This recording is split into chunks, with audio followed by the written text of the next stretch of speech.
Tantor Audio, a division of Recorded Books, presents Dragon Marked by Donna Grant, narrated by Antony Ferguson. Chapter 1. Stonemore. An invigorating wind swept through the city streets, scraping crisp leaves to rustle against stone. The air whistled past Merrill to rasp against his face and ruffle his hair that brushed his shoulders. Most considered the fall season as one of death, with winter darkness to follow, but he always thought of autumn as a period of renewal. Something about the scent of fallen leaves, damp earth and pine, with the vibrant carpet of gold, orange, and red beneath his feet, was energizing. At least he had felt that way on Earth. He was still struggling to find his way on Zora. The palace balcony offered a scenic view of the Ferden woods before him.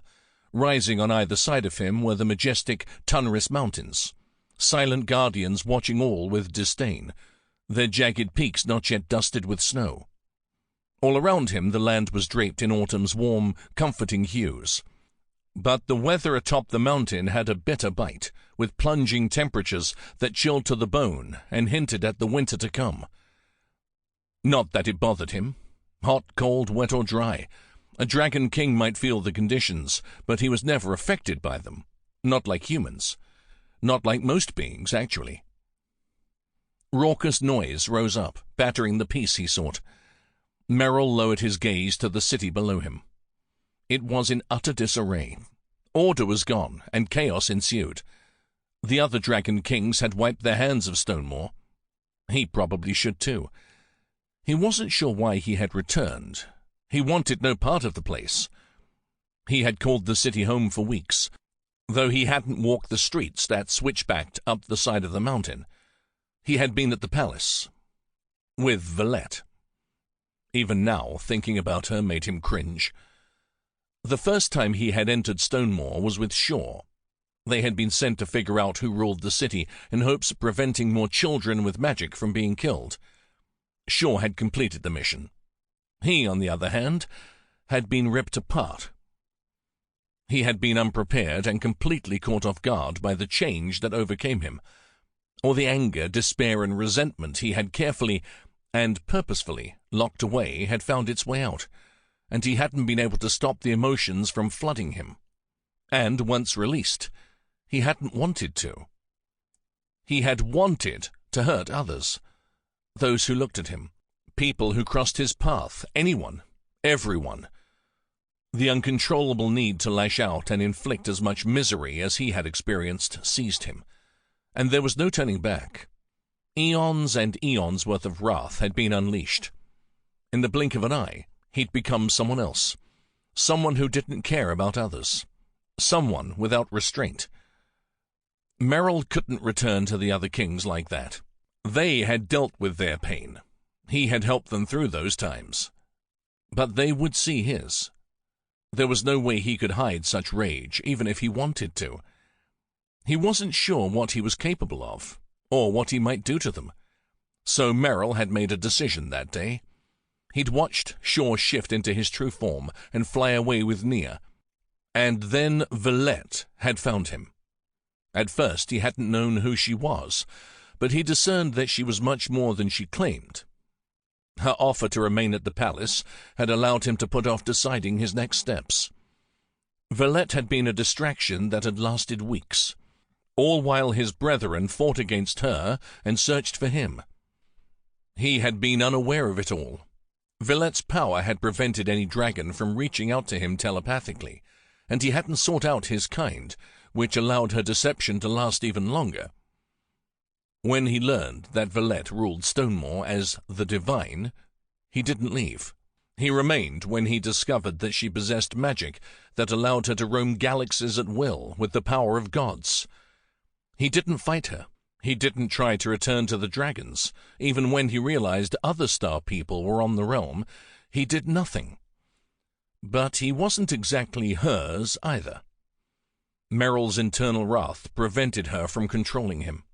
It was a small saving grace, because if Valette had been able to manipulate him as she wanted, he never would have met Derek. Discovering a dragon king Merrill didn't know changed everything. Derek's lack of knowledge about his heritage had spurred Merrill into action. Battle lines were drawn, sides chosen, and he once more joined his brethren. The Dragon Kings and their allies emerged victorious, but it came at a price. Villette was still out there somewhere, and Stonemore. He studied the people below him. Someone needed to take charge of the city. There had already been a wealth gap, with the rich forcing the poor to live on the 4 lower levels, while the affluent took the other 3. The palace sat at the summit of the mountain. The divide had been easy to see and maintain. The recent battle had forced guards, stationed at each level, from their posts, and the underprivileged now mingled with the prosperous. Most of the wealthy had barricaded themselves in their homes. It wasn't just the lack of food and the disappearance of the guards that began the riots, though. It was the sight of Merrill and his kin in the skies. For centuries, Villette had spewed propaganda about the dragons and magic, making everyone fear those with special abilities. Yet none of the residents of Stonemore had known they had a powerful being governing them. Villette's hatred for the dragons, and her campaign to wipe them out, had started long, long ago, when the Star People enslaved the dragons. Her brother had set Merrill's ancestors free, creating Earth as their home, and that's where the dragons lived for millennia, free and prosperous, until Villette found Earth. Everything that had happened to Merrill and his clan, family and friends, was because of her, and he had chosen her over his own. He hadn't known about Villette's involvement then, but that didn't make his actions any less atrocious or shocking.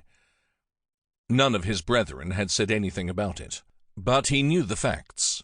He had lived them, chosen them, and those actions spoke loudly. The problem was what to do now. Did he attempt to forget and go on as if he hadn't let the demons of the past loose? It seemed the best option. It was certainly what his friends wished for him. But he couldn't, mainly because he hadn't faced those demons as all the other kings had, and he couldn't rejoin everyone until he did. He was a powder keg waiting to detonate, and that was the last thing anyone needed. Merrill clenched his hands, then spread his fingers. He'd always had his mountain in the Highlands of Scotland to escape to on Earth. Dragon was where the kings had hidden after the war with the humans. It was their home, their oasis, their paradise. They'd stayed hidden from mortals for thousands of years, until dragons turned to myth and legend. Only then did the kings emerge from their isolation and venture into the world. They took their skill of distilling to create dragon whiskey and become a multi-billion-dollar corporation. They lived in wealth right under humanity's noses, but they were caged, waiting for storms to return to their true form and take to the skies. At least on Zora, within the borders of the land the dragons had claimed, he could shift at will. He could fly as far and as high as he wanted. It had been glorious. Yet it caused him to think of when he had roamed Earth. Free and powerful, before the humans arrived, before the war. He had shoved all those difficult emotions away, locking them down deep, so they would never see the light of day. He could never have known that coming to Zora and finding the dragons would cause the crack that broke the barrier in his mind, where he had shut away all those things he didn't want to face. But it had, and there was no rewinding the clock, no ignoring things. The unruly demons had been sprung from their prison, and they were intent on destroying him. Merrill turned and retraced his steps back inside the palace. It was all but abandoned now. Only a few servants remained. That wouldn't last long. Someone somewhere would realize the opportunity and seize it. Maybe Constantine should. He was the king of Dragon Kings. Con had kept everyone in line during those first few centuries after the war on Earth. He would be an excellent ruler for Stonemore. But he wouldn't take the job. The humans wouldn't allow it. Merrill's heels thumped on the red sandstone floors as he strode to the stairs. The palace was vast and sprawling, but people had always moved about its many halls and stairways. Now there was only the rare sighting of a servant going about their duties because they didn't have anywhere else to go. He made his way out of the palace, only to pause atop the steps to look out over the exquisite garden across the road. It had once been a place where the affluent would come and stroll, enjoying the beauty of the flowers while hoping to enter the palace. How long until the garden was filled with people forced to live in squalor for years? How long would it take for those who had slept on the street to run the wealthy out of their homes? He figured it would be a matter of hours, not days. The sound of the mob making their way up the mountain was growing louder. Merrill walked down the steps and out into the unusually empty street. A few guards remained at the gate leading into and out of the 8th level, but there weren't nearly enough to keep out the coming crowd. As Merrill approached the gate, he spotted the red-robed priests of Inus, who had joined the handful of Stonemore soldiers. 3 of them wore armor.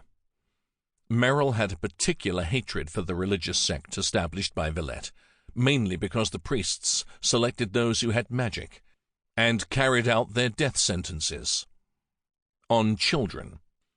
Anger coiled within Merrill. Magic surged through him, waiting to be released, along with his wrath upon the priests. They deserved it. They had taken countless innocents' lives, all because Villette had deemed it so, and they wouldn't stop. They would continue even now, with the city in disarray. He could stop them, easily. No one would miss the murdering priests, but if he started, he wouldn't be able to stop with the 3 currently here. He would have to wipe them all out. One of the armored priests noticed Merrill. He whispered something to the others, and they all turned toward him.